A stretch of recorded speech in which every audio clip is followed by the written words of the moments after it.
Subscribe World Action and Reaction News, warn and press bell button for getting notification of all future updates.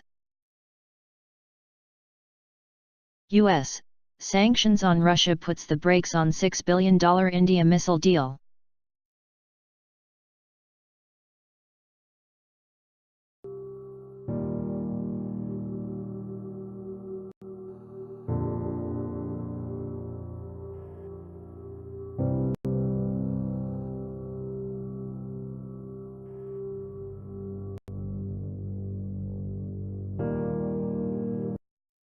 US sanctions on Russian military exports have put the brakes on a $6 billion deal with India and may derail the arms purchases of other US allies around Asia, experts say.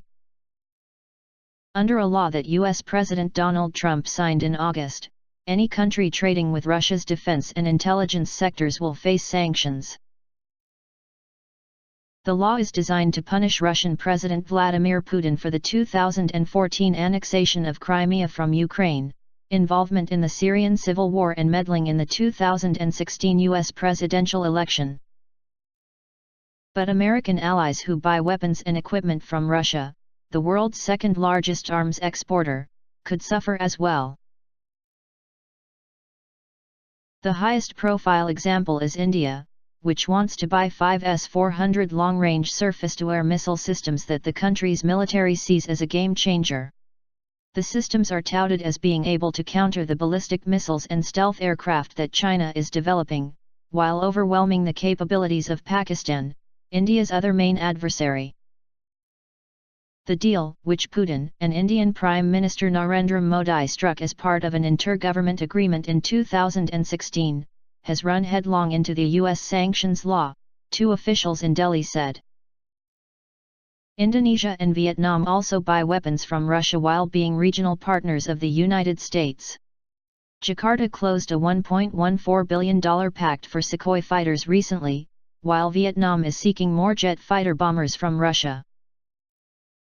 And with both Almazanti Air and Space Defense Corporation, which makes the S-400, and Rosaboron Export, which negotiates Russian export deals, listed as under sanction, those deals have become trickier. The optics of a major arms purchase from Russia looks quite iffy from the point of view of Western capitals, especially at a time when Russia-West relations are at an all-time low and India seeks strategic convergence with the West, including with the US, said Abhijanan Reg, a defense strategy expert at Observer Research Foundation, a New Delhi think tank. The US-led airstrikes this month against facilities of the Syrian government, an ally of Russia, has further aggravated tensions between the superpowers. A Russian source close to the Indian S-400 deal said a lot will depend on the confidence and sanity of our Indian partners. Wider impact: the effects of the U.S. sanctions law could be more sweeping than intended, said Kara Abercrombie, a visiting scholar at the Carnegie Endowment for International Peace. Vietnam, whose Air Force flies Russian-made Su-30 fighters and uses the S-300 air defense system, wants to continue modernizing its inventory.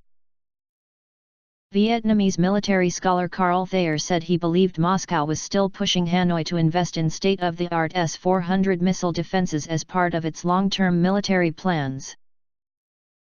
I think it is clear that Russia is still pressing Vietnam for big deals, Thayer said, noting that the two countries already have had reciprocal visits by defense ministers this year.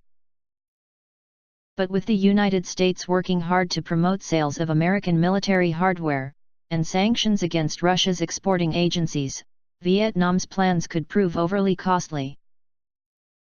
Indonesia, meanwhile, said the delivery of the first couple of Sukhoi Su-35 jets out of a total of 11 is on track for this year.